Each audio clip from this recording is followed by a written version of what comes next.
I think and I hope that the assumption that I make that it's okay that my life is a disaster if I'm making progress on my tenure binder, I really hope that that's something that a lot of other academics do, and particularly I think a lot of WPAs do it, and especially untenured WPAs. But when I started thinking about the kind of assumptions that I make about the disconnect between my life and my work, I started thinking about other assumptions that WPAs make. And that led me to think about other assumptions that we make just in terms of writing in general. Because I think that the assumptions that we and our colleagues make about writing definitely have an influence on the way that we do our work. So I came up with a list of assumptions about writing that I contend with as a WPA on a pretty regular basis. So here's my list. First, all writing instruction is remedial. Second, adjuncts are less effective than tenure-line faculty. Third, if students can't write, it's the English department's fault. That's my favorite. And finally, scholarship that quote-unquote counts is theoretical, not practical. All of these assumptions are things that I see my colleagues making, and I see myself making to some degree as well. I don't necessarily agree with all of them, but I think the fact that I know that there are people out there who think this changes the way that I approach the work, because I find myself being defensive when I go into meetings or when I prepare for meetings even.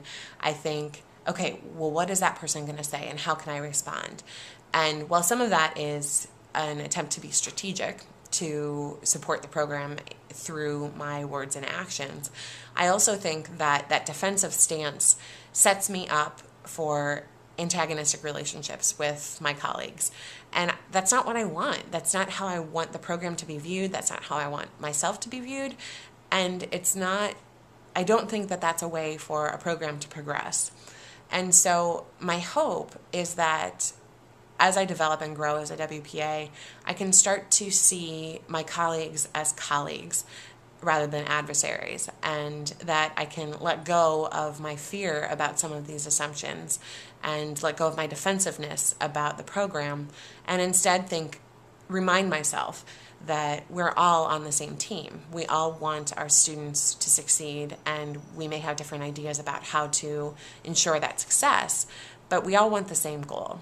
And there's a part of me that feels like that's really naive, that I need to think about how to defend the program and how to defend what I know about writing instruction and what works in writing instruction. And if I don't do that, then I'm not doing my job as a WPA. But I also think that that stance can set me and the program up for disappointment and for less productive relationships with people who may and can and do really want to help the program and want to help the students. And so the kind of WPA that I want to be is one who works on the assumption of hope. And I hope that that's not naive, but I also think that that's the best way for us to move forward and to move beyond the things that separate us into focusing on the things that we do have in common, which I think the primary element of that is our care and concern for students. So that's my hope. We'll see how it turns out.